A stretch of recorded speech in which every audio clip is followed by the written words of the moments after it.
Good morning, everyone, and welcome to this roundtable webinar from TechCentral.ie, where we're looking at lessons learned in IT governance in 2024. My name's Niall Kitson, and I'll be your moderator for what promises to be a fascinating panel discussion. Right now, we are stuck between stations when it comes to resilience, with one act past the deadline and another for implementation, and an awful lot more on the horizon. As of the 17th of October, only the Netherlands and Croatia have fully implemented NIS2, and DORA will apply from the 17th of January 2025. This is before we start talking about the AI Act, which came into force in August, with full compliance expected by 2026. It's been a busy year as organizations struggle to get the right people, processes, and technology in place. To discuss the learnings of the past 12 months, I am happy to be joined this hour by James Eason, Practice Lead Cyber Risk and Assurance with Integrity 360, Trine Oksnebjerg, Management Consultant, Business Development Unit Director at emagine, Bill McCluggage, Faculty Member and Chief Information Officer Expert at the Institute of Directors, and Moira Cronin, Digital Risk Partner with PwC. I'd also like to mention that we have some audience polls this morning to gauge the state of the nation. We will also be taking questions from the floor at the end. Should we have some time, feel free to drop them in the chat and these will be moderated. So to get the morning started, we have a quick poll for everybody assembled. A simple question: how would you describe your organization's DORA and or NIS2 compliance? So Killian, if you'd like to put that live, please. We'll give that a few seconds just to let people give their opinions.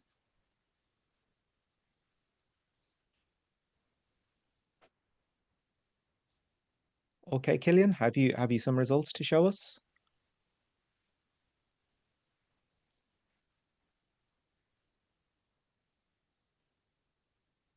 Okay, so that's a pretty good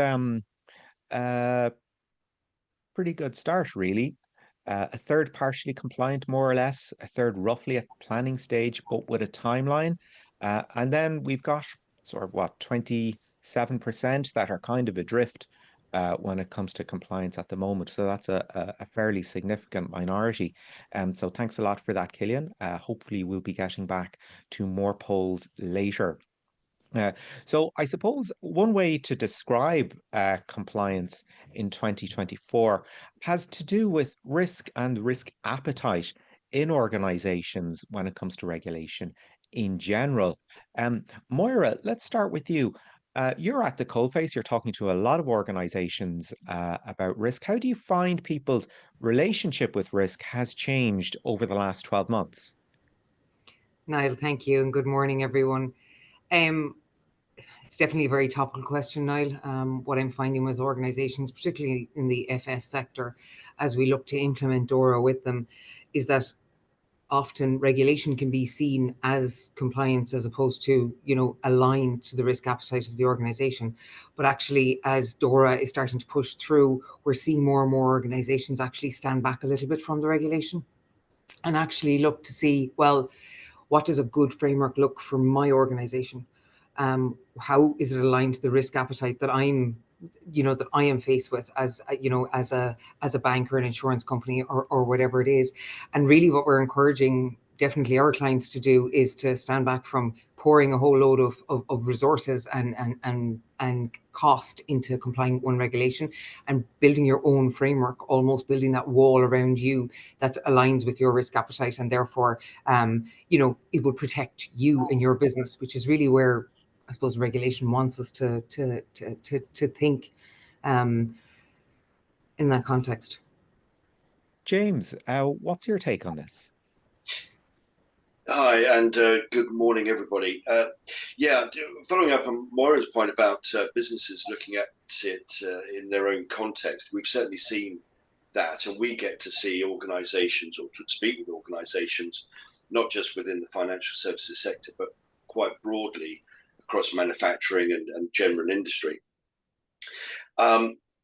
one thing that we've noticed is that businesses have been slightly startled about the new wave of regulations, thinking it's a whole load of additional work. So we try and encourage them, and indeed, as Moira has indicated, to look at it in their own context. So when I think of risk, and I go all the way back, not 27,001, but back to 31,000, the cornerstone to everything is looking at it in terms of your own context.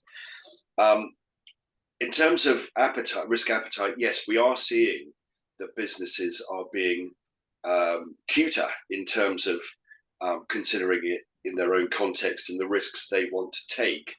But also we're trying to encourage them to consider it less as a set of additional controls that will hamper or hinder the progress of the business, but to start to design controls similar to the brakes on a car in such a fashion that they can progress as quickly as possible and corner as fast as possible and get ahead of the competition. So from a risk appetite point of view, yes, balancing risk appetite with control design and very much directed and overseen from the top in such a way that it does balance nicely with the compliance requirements, so that it's good for the business and it's in both externally and internally from a competitive advantage point of view. Trine, would you like to jump in there? Yeah, so good morning, everyone. So I totally agree with what Moira and James said about the fact that you really need to see this regulation in the context of your own organization. It's kind of necessary because everyone is just getting a lot of regulation coming down and more is to come. So in order to survive, it's actually important that you build your own framework. So what we see is exactly as Moira and James said, is that you need to put it into your own context, making it something that you can sustain on the longer run, and not just being compliant once off. It's something about building it into your processes, and this is very much down to how your business processes are running. And that leads me to the next point, which is we also see quite a lot of organizations where a lot of these controls and a lot of these requirements from the new regulation is just pushed down to the IT organization, and they are struggling quite hard in order to succeed because it's actually out of their scope to manage the business process, do the prioritization of what criticality we're talking about. So it's kind of both. The ones that succeed and maybe have a maturity level where they've been regulated and been used to working with hard regulations, well, they need to jump to that part about making the framework their own in order to succeed, because sometimes some of the requirements from the different regulations are actually not the same and actually maybe working against each other, especially if you're a global company. So they need to do that. But we also see quite a lot of other organizations where they are actually not that mature yet, and that's often where we see all the requirements pushed down to IT. Bill, just to follow up on that point, coming from a kind of an academic perspective, it's up to you to impart the wisdom of the ages on this kind of thing. That point that Trine raises on maturity, does that resonate with you? Yes, it does indeed, Niall, and thanks very much for the opportunity to comment. I think you've got to look at it across a spectrum of different sizes and shapes of companies.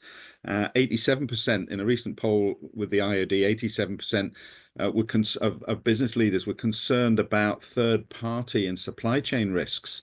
So, and that sort of gives you a feeling that people are starting to feel uncomfortable with some of the stuff that's coming through. But, you know, do corporates understand? Do small businesses understand risk appetite? Probably entrepreneurial businesses do understand that sort of risk and reward. And then organizations that are much larger in large scale look at risk appetite, I think, in a corporate sense in two directions. First of all, products and services, and can they develop those from an investment development perspective, on business cases, but then on regulation and compliance, you see a different set of implementations of risk appetite from the financial services on one side, who are, have compliance officers, chief risk officers, etc., who understand risk appetite, to organizations in construction, retail, and consumer goods, who really aren't that aware of how they implement a risk management strategy, including risk appetite. Moira, just to come back to you on that there, do executives sort of understand their role or the stakes in DORA and NIS2? Because, it's all very well to say that, okay, we've got a better or a more controlled appetite for risk. However, if that underlying appreciation of what is expected of an organization isn't there, is people's regulatory efforts then built on sand if they don't understand what's required and what's at stake? Yeah, no, that's a huge part of it. Excuse me. A huge part of what DORA and NIS2 are trying to encourage organizations to do is actually to look at their end-to-end ecosystem and actually go at it from a service level. So we supply mortgages, and therefore this is the flow of data, not just within my own organization, but to my third party, my fourth party, my fifth party. And when you have that level of transparency, you can see and manage your risks a lot more effectively. And coming back to the brakes in the car, which I do like that analogy, James, you can very much take risk and be at the cutting edge of it. But I think the really big elephant in the room here is that the education of risk is not there. And I think that now, because of regulations like NIS2 and DORA, we're very much coming to a point where the board has actually got oversight and they need to have this information, and therefore it needs to come through the organization. So we very much need to look at the top down and the bottom up education piece for organizations around risk, because risk, everybody is impacted by risk. Like, as I keep saying, risks are something that will prevent you from achieving your objectives as such, right? Or an opportunity to expand them more. And the main thing here is that everyone in an organization has the same objective, and everybody needs to understand the risks, whether they're IT or they're financial or whatever they are, operational. But I think the education piece, Niall, is absolutely critical. I think that it's a very mixed bag as to who understands it. Maybe financial services are a bit more familiar with risk, but they're also very scarred from treating risk purely as compliance. Whereas I think if you look at organizations outside of the financial services, they tend to see it a lot more as an opportunity. And actually being able to push that, push their management of risk that little bit tighter, and therefore maybe grow or expand their businesses a little bit more. So definitely a mixed bag, but I think that we all need to get to that level playing field of understanding that risk actually isn't necessarily a threat, and it can be used to your advantage, but it's really educating all the way through the organization to make sure they understand it. And we'll jump back into the top-down versus bottom-up dynamic in a few minutes. James, your take on it, is that basic level of education there? Is there interest in acquiring that basic level, or is it assumed that it's going to come from somewhere else? It's going to be somebody else's problem? Sorry, can you rephrase that on the basis of the source of that? Sorry, is this aimed at the board in terms of their wanting to learn about this? Is that the point? Exactly, yes. Right, yeah, absolutely. And Moira teed this up beautifully for something I very much wanted to say in terms of businesses simply have 5 responsibilities: save money, save it faster, make money, make it faster, and manage risk. Now, Moira mentioned about the regulatory responsibilities in terms of compliance being pushed down to IT. One of the issues there that I see from a pure risk background is that gets really consumed by the security consideration. And then we end up with the tail wagging the dog, i.e. the security controls being defined in such a way that they're starting to run the business. But in fact, when it comes to running the business, we know that that's the business leaders, the exco. We know that they're responsible for risk. If that is properly defined, and I think they're, certainly from what we see, they're becoming more aware of their role in this. If that's better defined, then we find that the development, the rollout, the understanding, the embracing of compliance and security requirements in relation to all of the things that DORA, for example, has expectations of, are put into the business with a better balance for the business going forward. So in summary, yes, I think there's a very much a growing appetite for learning. There's also very much a smarter realization that the accountability lies with them. Trine, would you like to share your thoughts on that? Yeah, I think the general feeling across businesses and corporates is, from an executive and senior leadership role, is that they don't really currently understand these new regulations and acts coming in. You know, the DORA is reasonably well understood in financial services terms, but you know, the National Cybersecurity Centre, for instance, has said that 3,000 new organizations will be now captured under regulated the regulations. And something we did as IOD a few weeks ago suggested that 84% of senior executives didn't understand the new regulations. So that awareness is growing, but you know, it has been, as previously said, sort of shunted off to IT or cybersecurity or whatever, whereas a lot of it in supply chain risk management, in business environments, like hefty penalties for non-compliance, you know, stringent reporting, which has just come in with NIS2, which means you've got to report things within 24 hours. It does place quite a burden and a responsibility on senior executives to understand what compliance measures they need to take now these new regulations are in place. Yeah, Trine, would you like to jump in on that point? Yeah, so I actually got triggered by the part about balancing the controls to the business process. And actually, this is also about understanding the risk, as Moira said, but understanding the risk, first you need to understand what you're trying to protect. And actually, when you see across businesses, the part about understanding what are the key processes within our business, what systems supports that, what risk are we facing in these areas?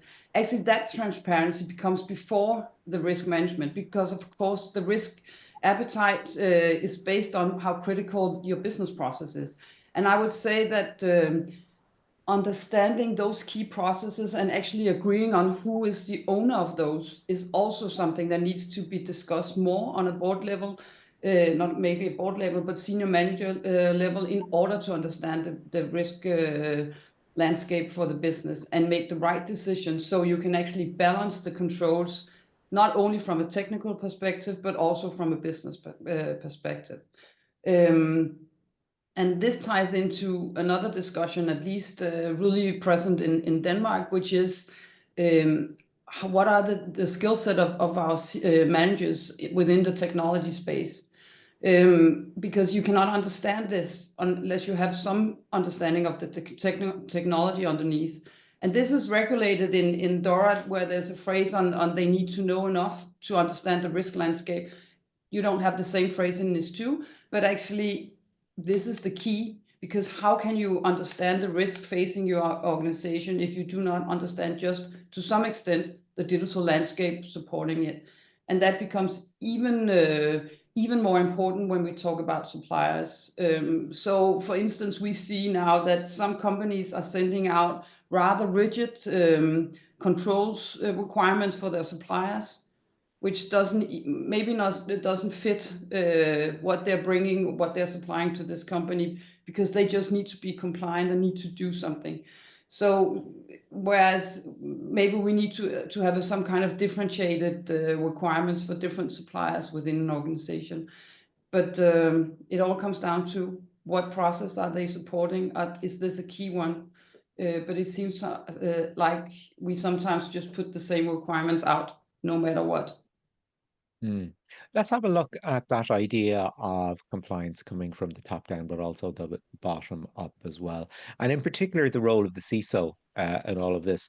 I mean, in having conversations with you guys, it seems to be that the CISO has to become the tech whisperer, running not so much interference, but providing that link between the shop floor and the boardroom.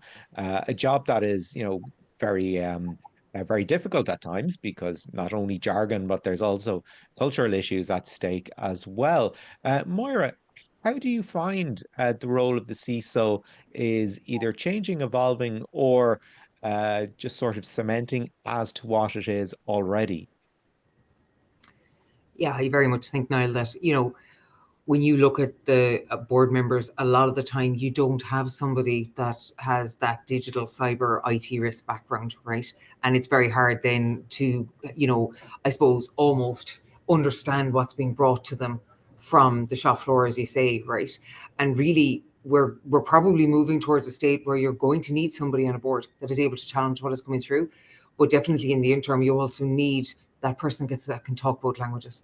And I was at another event this morning where we spoke about, how do you get that IT and business connection? And it's really, really important. And it has, if we look at other regulations that we've been through, it always plays a role. And, I come back to this point of we're all moving in the same direction, and the business is there, the IT is there to actually support the business. And, the more they work together, the more in harmony this is actually going to be. But I do think that the CISO plays a very important role there, Niall, in almost bringing those together, and ensuring you have a consistency and a consistent message, from the shop floor to the board, and that nothing is getting lost in translation, because that's always the greatest risk. James, is this something you've come across as well? Yeah, very much so. It's very interesting to see in some of the high-tech companies that there is a much greater synergy between the board and the functionality of the company, whatever shape or form you want to look at that. But I think one of the driving principles of the regulation, one of the top things on the agenda is oversight. And the problem with oversight is that how is this communicated up through that chain to the executive committee for them really to understand it? And the problem is that at what point do they can they clear away unknown unknowns? So who's asking the right questions? If the board aren't able to ask the right questions to technical people, whether that's the CISO or otherwise, and vice versa, if the technical people aren't able to engage in the business language well enough, we're certainly seeing, there's a perpetuation of the lack of oversight, which I think so much of these regulations are calling out for. Trine, would you like to jump in there? Yeah, so we see very different organizational placement of the CISO. Sometimes they are underneath the CIO, sometimes they are working closely with the DPO, sometimes part of the board. I would say that the most successful ones I've seen, at least, are where they actually are not part of the IT organization but sits somewhere else, because then they can actually do that bridging between the management and IT, as was mentioned previously. There's also a really important role for the CISO, actually, for management to understand that risk is always there. Sometimes it seems as though when we are in discussions with clients, that when you bring risks to a board or to a senior management, it's as though they want to bring everything down, but it's there even though you don't have the transparency. So the whole part about understanding that knowledge about your risk landscape is good, because then you can decide which ones to address and mitigate. That's actually a big part of that journey, and the CISO is really important there. So there's always a balance in how much technical details you bring to your management, but you need to, so the CISO has an important role there in balancing that messaging. Bill, the role of the CISO. Yeah, I'm listening to it intently, and actually it's almost like a schizophrenic post, because most CISOs have come from the technical side of the business, and it is all about communication. And I have this euphemism that CISO stands for career is suddenly over. Whenever you actually turn around and put it into a situation where there's a failure. But a CISO needs to be able to communicate to the board in basic business language the risks that are being run, rather than talking 3 or 4 letter language in terms of what's needed. They have to be an advocate at one side of business, which allows them to actually say this is what's needed in terms of investment to keep the business as safe as possible, and also to translate that into manageable risk in terms of what at one end, we may be in a situation where if the website goes down, we can bring it back up again quite quickly. But if we have a ransomware attack on a corporate environment, a warehousing environment where you end up with no business capability, you need to invest more in doing that. So it's that translation skill that I think CISOs now need to develop in terms of discussing things in non-technical language with non-technical stakeholders across the business, be they legal, financial, CFOs, chief legal officers, whatever. Indeed. And let's look then at the role of frameworks. I think, Moira, you raised the point about being proactive with frameworks. If you'd just like to explore that point with us a little bit more and looking at compliance as a competitive advantage. Yeah, Niall, I think if you look at all of the different forms of regulation coming through, and it's not only regulation, but there's also been guidance that's come, year in, year out. And there's commonality between them, but there's differences between them. And really what's happening now is that there's regulatory burnout, because organizations are looking at this going, we have literally just been through operational resilience, and now there's digital operational resilience, and now we have to move from that to the next piece that's coming down the track. And I suppose my view on this for organizations is we need to almost take a step back and say, how can we build our own wall? How can we actually protect the value within our own business? Because while DORA and NIS2 really are about protecting the main cohorts and the critical and important infrastructure that we have in place across all jurisdictions in Europe, really what they're trying to do is ask you to protect your business. And that's what this is all about, right? So I do think that when organizations are trying to get ahead of reg, right, they really should be building that framework that can almost protect their business and then let the regulations come, because a lot of them will just be different forms of reporting or different register or whatever it is, but it won't be a rebuild from the ground up. So I think organizations can learn a lot from the likes of DORA, which is actually very, very comprehensive as a framework, and not only in financial services, in non-financial services, because a lot of the basic principles still apply, right? And whether the reporting is different or the competent authority is different, we all have the same objective. We're all trying to protect our own businesses. So I think getting the right frameworks in place is absolutely critical. And just back to Trine's point earlier, the very starting point of all of this is to map out your ecosystem and to actually understand where your risk is. And that will bring you a huge amount of opportunity. And I know, Niall, we spoke about this, the opportunity that will bring you, and the opportunity of having a really strong framework will mean that the regulatory burden will be reduced. It will mean that you understand risk, you can take risk better, you can manage risk better. And that all of those things will really lead to you going to your board saying, look at the value this is providing us. And it makes those conversations about where we're putting resources, where we're putting money, a lot easier if you can show the value that this is that this is actually providing. Yeah, James, compliance as competitive advantage?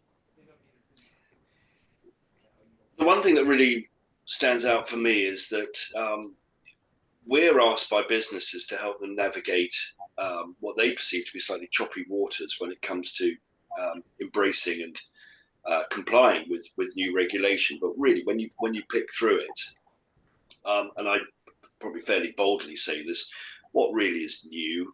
Is there really anything new? Is it a reinvention of some other terminology?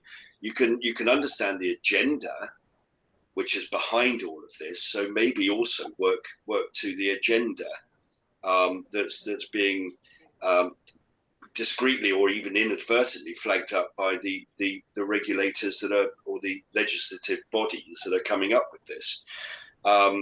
So I'd say to businesses, don't be startled by this and think you've got a whole new wave of stuff in your in tray, but take a step back start to look at where the actual benefits are through following the compliance. I mean, one particular point that we see too little of, and I found this with some, well, more than one water utility company recently, I'm sorry to call them out, is that their relationship with the regulatory bodies, I think, was a little backward. They didn't see the benefits of having that sort of hand-in-hand relationship, whereby if something were to occur, then they have got that expertise and collaborative support available straight away. So not to consider that the compliance that's coming their way is a demand and an additional thing in their inbox that they just need to pay lip service to,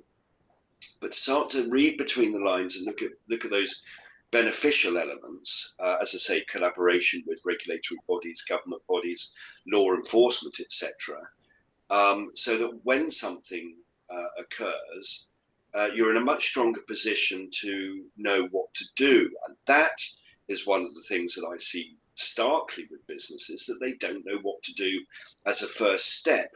Now, back to the role of the CISO, folding that into this, that they will stand there, forgive the vernacular, like the England back four waiting for the offside decision, but in fact, they're just passing the problem from one side to another. And there's this gap between what the CISO believes should be done and what the CEO, let's say, thinks needs to be done. So there are many beneficial elements within the regulation and compliance expectation that's coming their way. Don't be alarmed that it looks a little bit large, 600 odd controls or whatever, because you've probably got it somewhere already. And if you have a nicely corralled picture, and I think as Moira said, in terms of your universe of what your risks and your compliance requirements are, then you can map it on fairly easily and you won't have much to do. So you probably have about 85 to 90% of it already in place already. You have that latent capability and you just need to polish up a few edges. Get on the front foot, but also look at those benefits of working closely with the people that came up with this regulatory change in the first place. I think that's a point that's worth jumping into now, is how people perceive the regulator as either a strictly punitive body or as a resource to help you become compliant. Moira, this is something that we talked about previously. So if you'd just like to jump into, particularly in the Irish context, where the regulator is sitting. Yeah, so I very much would be of that view, right? That, and James, you alluded to it, we're looking at regulation line by line, and we're looking at regulators as enforcers, but we're not looking at the spirit of what it's trying to do or what it's trying to help us to actually corral us as a group to do, right? So I'd be very much of the opinion that the more interaction that you could have with the regulator and giving your point of view, the better we will all be. Again, we're all heading towards a more secure Europe for investors and for critical infrastructure, right? So another example, and it's slightly away from financial services, Niall, is the ICT providers that are now under the scope of DORA as ICT providers. So we'll say the really large hyperscalers, they will now be subject to review and oversight by the European supervisory authorities, right? And this is the first time that they have ever oversighted an ICT provider, and a tech company, essentially. And if you look at that dynamic, it's very, very different. If you go into a tech company versus going into a financial services company, it's very different. And like, they've never regulated them and they've never been regulated. So when I talk to these guys, I'm like, you absolutely have to come up with something together, because what the regulator says for the tech company may not work and vice versa. So that constant communication really keeps everybody moving in the right direction and avoids that, let's just blindly comply with this. Let's just make this happen, make this work, without actually coming back and saying, hang on a second, what's the risk here? What am I trying to mitigate? What are we trying to achieve? And actually focusing in on the right pieces, because otherwise you will end up in that regulatory burnout and, overspending on compliance where you don't need to. Regulatory burnout there, I think, is a fantastic term. Trine, As somebody not working in Ireland at the moment, do you find it the same in Denmark? So I know that quite a lot of the financial institutes are actually engaging quite actively with the regulator in Denmark, and they are providing advice as well. So and you can actually I think that dialogue that we are talking about here is actually in place. But of course there are, as Moira says, new companies that needs to engage with regulators that are not used to it, and the regulators are also trying to find their feet in this. So we are so focused on all the organizations, of course, that needs to be compliant, but actually the regulators are also finding their feet in how to audit this new regulation. I think there's a big difference, though, between financial services and critical infrastructure. And at least in Denmark, critical infrastructure, that the regulators will be divided on multiple sectors. And they are not yet ready on how they are going to audit. So I think there's a big difference here between financial services, where they've been used to this setup for a long time. And then, of course, on the data protection, all organizations are, but for the critical infrastructure, that's going to be a different thing. Yeah, Bill, do you have anything to add to that? Yeah, I think that the view of many businesses is that regulators are enforcers, that they're there to stymie their business, they're there to impose a lot of compliance regimes and requirements, etc. And actually, having talked to a couple of regulators last week, it was clear that their view is that they're trying to move much more towards, rather than being an enforcer, to being a partner, or at least setting some baseline standards. And I think the interaction between businesses who are sort of subjected to various numbers of, we mentioned earlier on frameworks. There are a whole series of compliance frameworks. They're getting a bit confused about that. But quite frankly, I think most of the regulators, first of all, will turn around and say, what framework are you using? Are you doing something that allows the business to be sustainable, to be safe? Because after all, the regulators are not there simply to enforce their own existence. They're there to bring benefit to the consumer, to society. And therefore working with regulators, understanding their issues, can help the business as well. Participating in workshops, attending some consultations, or at least inputting into consultations, getting that relationship with regulators so that it's a communication game between regulators and business. Yeah, James, would you agree with that it's a communication game? I'd furiously agree with it. Absolutely. And my point about that is that with greater communication, the regulators can regulate better.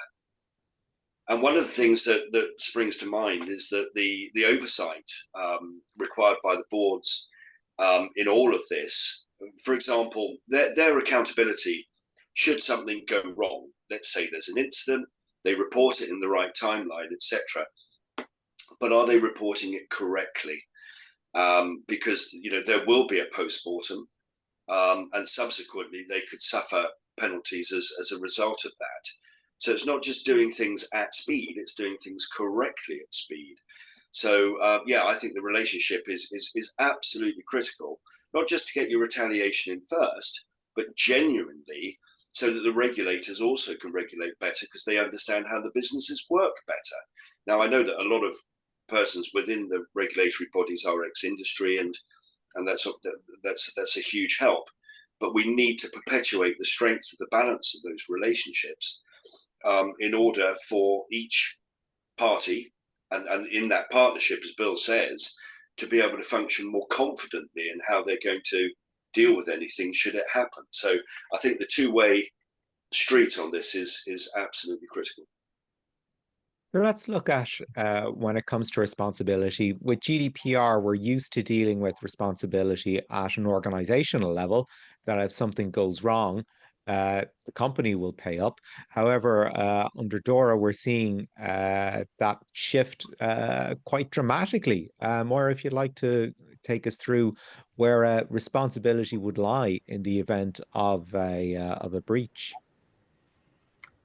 Responsibility essentially is with the management body, which most organizations would denote as the board. And the responsibilities they have are very prescriptive and very clearly laid out, and they actually have responsibility, not only for their own organization, but for that of their third parties. And it comes back to that ecosystem view of actually understanding where all of your data is and the risks that you're taking. So there definitely is that responsibility shift has definitely moved onto board members. And that's why when we talk about tone at the top and really changing that culture of how we manage risk, that it's incredibly important that that filters down through the organization. And I think that's the intention with the regulation, really, is to put it at the agenda of the board and be of the utmost importance, so that obviously that will trickle down through the organization. And as well, I think putting in at board level makes it everybody's problem. It's not just an IT problem. That's what we have to get away from. We have to actually look at digital and IT as enabling the business, as supporting the business, and that they're, all of the business people, that everyone has a system to do what they're doing right now, and they really have to play a role in that. So I definitely think culturally, Niall, we're going to see a shift as this gets pushed through, because it isn't enough anymore to say you don't understand, right? Or it's somebody's responsibility on the board. It's everyone's responsibility, because everybody's using an IT system, and that is where we have to get to. But that's not an easy change, and I appreciate that, and I see it in organizations, but it really is where we have to start looking at what's right for the business, not what the regulator wants, but what's right for the business, and actually pushing that forward as almost the go-to and what we're trying to achieve as a business. And I think if that tone is coming from the top, then you will get a lot more people to buy in and support in that responsibility. James, tone coming from the top and responsibility at the board level, this must ring true with you. Yeah, completely. And I'd love to name the company, but it was about 5 years ago, I did a spell for a major pharmaceutical company, and data safeguarding was absolutely pretty much their number one priority. They had data everywhere, and of course, in many respects, it was very sensitive. And right at the top, they fully understood that, and the messaging from the CEO and the other most senior persons in the company was phenomenal. I've never seen a more shining example of a business leading by example and getting the message across in a clear, understandable, and sympathetic way in terms of how people are to deal with data.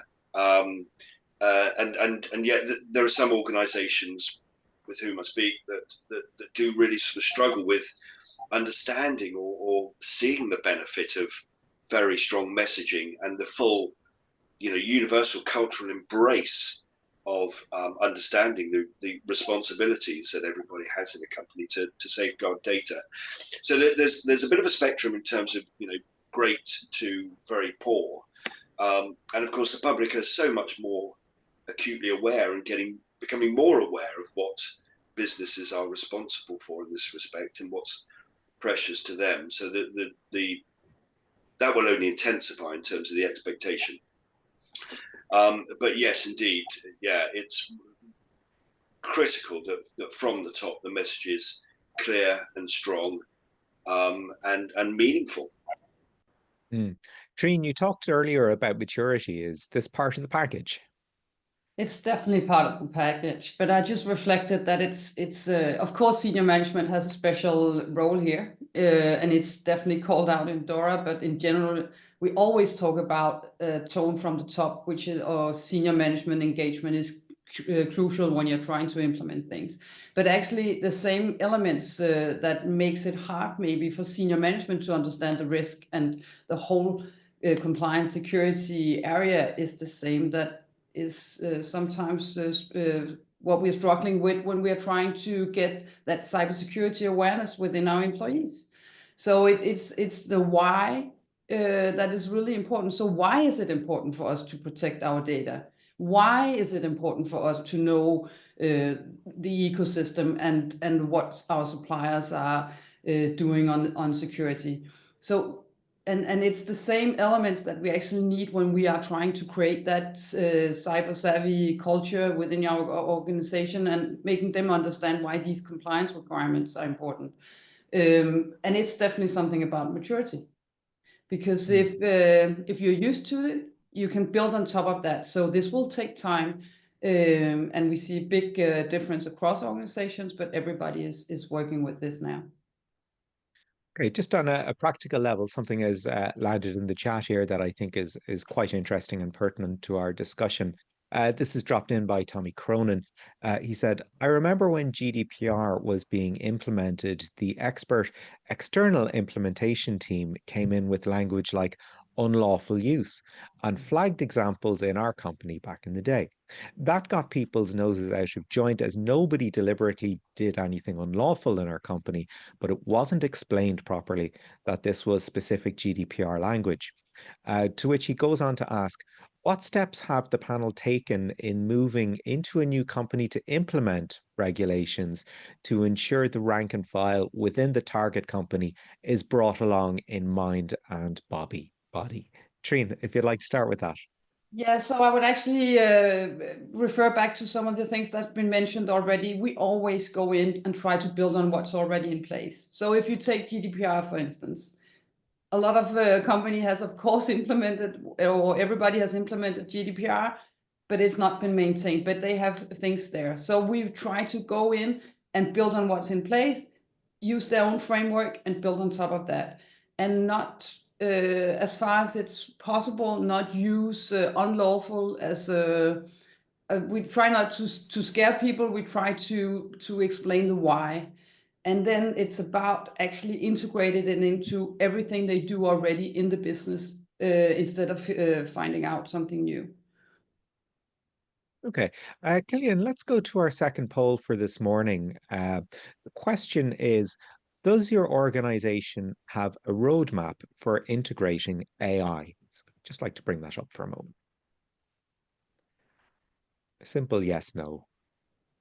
Because I think, there's no talking about compliance this year without coming across AI in some capacity. And I think it's worth dipping into in, well, we're not going to be able to give it quite the length of time it deserves, but we'll see what we can do. Killian, can you show us what we have there? 73% as yet. Oh, no answer. And then only 27%, just a little over a quarter, have a roadmap in place. Does this, Bill, I'll start with you because this is something of a hobby horse of yours. Is this surprising to you? No, it's not surprising because a recent IOD survey came up with almost exactly the same number, 68%. So it's slightly higher on this webinar, but it is not surprising because this is new stuff. Boards look at stuff, and people at senior executive level look at stuff in a sort of rotation, and AI has hit us. I remember instructing on AI 25 years ago when it was machine learning and stuff like that. So it's not new technology, but it's been embodied in the last year to 18 months by OpenAI, ChatGPT. Everybody is using it. Well, I expect most people, if not all people on this webinar, have used some form of AI tool. Even when you go to Google, you now are subjected to a Google search, which is AI based. So it's there, but it's only happened really in the last year to 18 months that it's front and center of the discussion. And we still haven't got to a stage where we understand its benefit to a business and the risks it poses to businesses. So if you understand this is not, how do I put this? It shouldn't be scary. It's evolutionary. And you end up turning around saying, follow the basics, which is what are you doing? Why are you using it? What are you using it for? Who's using it within your business? And how can it benefit your business? And what risks are involved? So it's exactly the same as using a new piece of transport. It's not, we shouldn't be scaring people, but what we should be saying is basically you need an AI policy the same way as you have an acceptable use policy, you have a joiners, movers and leavers policy in your business. Think about what it is. And there are templates out there that make it very straightforward to introduce and start thinking about how you can communicate this with your users, because the last thing we want to do is encourage shadow AI the same way as we've encouraged shadow IT in the past. So let's get it right this time rather than risk another 3 or 4 or 5 years worth of catching up. James, would you like to follow on for that? Yeah, absolutely, and I agree so much with well, fully with what Bill's just said.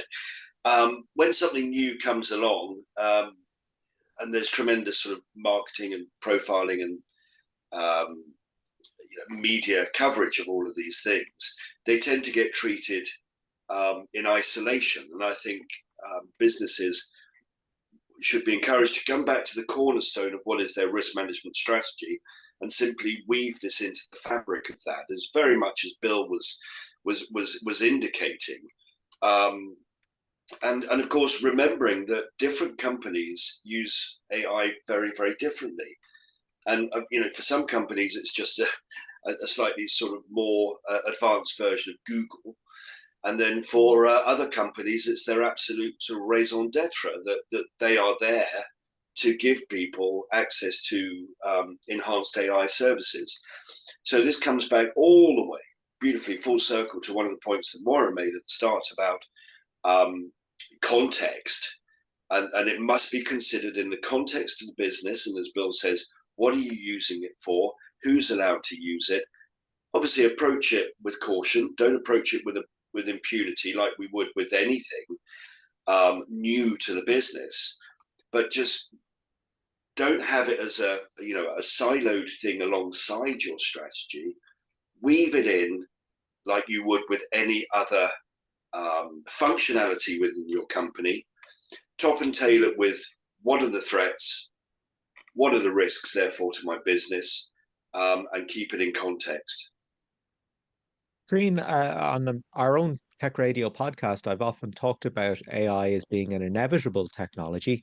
Would you feel roughly the same way when it comes to business operations? Yes, I would. And I would say that all businesses should get going on the strategy on how to use AI, because even though they do not have a strategy, people are using AI, as we discussed.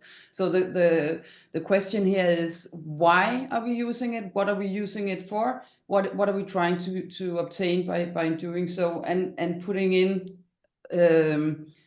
some landmarks on the use of AI in this specific organization. But I would also say that this ties back to understanding your data. And that is, from my view at least, the one of the biggest risks. So what we see is, first of all, if you do not have proper data, then your AI will not work as you want it. So that's one part of it. But the other part is, a lot of organizations need to containerize what they're using AI on, but they actually do not have that data governance in place. So that part needs to be taken care of and built up now, so you have the quality of the data that actually enables your AI use in your organization. Yes, Moira, just that point there on the relationship between data and AI and compliance. Are you seeing people use AI as a compliance tool yet? Very little, Niall, to be honest, right? And it's very true of all the points that have just been raised, right?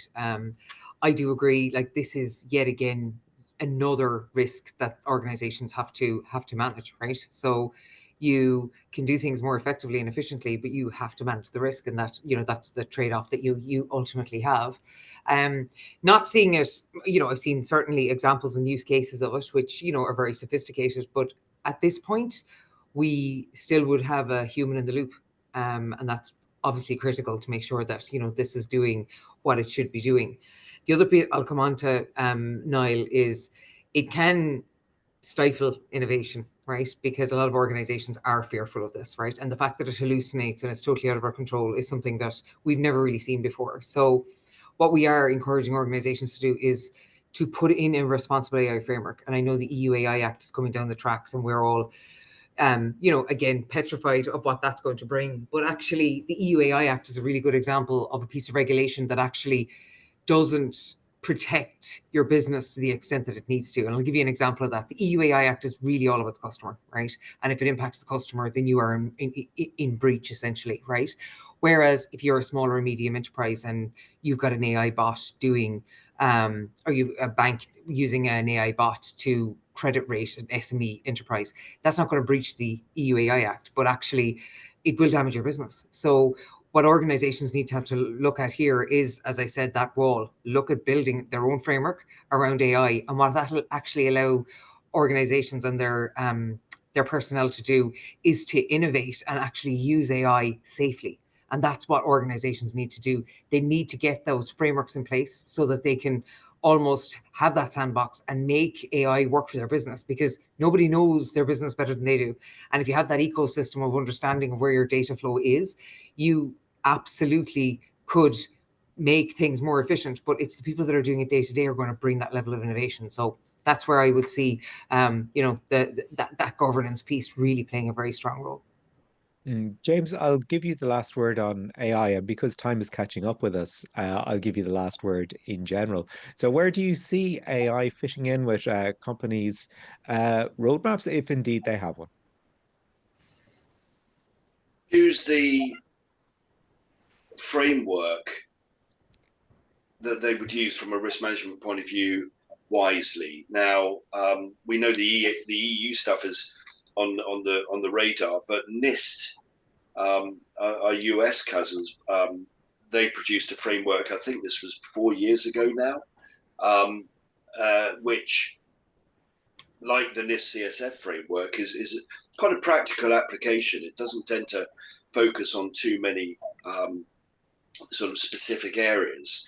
And I think it's quite good from a positioning point of view. So I would say for any organization that obviously is of a certain size, again, don't treat AI as the great new thing that needs to be given, put up on a pedestal and given special treatment. Weave it into the overall business strategy, and consider a range of frameworks, or drawing from a range of frameworks globally that'll help you position yourself, protecting the company, managing risk, but also, again, generating some kind of competitive edge through that risk and compliance approach. And that brings us roughly up to the hour mark. So I'd like to thank our panelists this morning, James Eason, Trine Oksnebjerg, Bill McCluggage, and Moira Cronin. Thank you all for participating. Thank you all for joining us this morning, and we'll see you soon. Thank you very much. Thanks. Thank you. Thank you.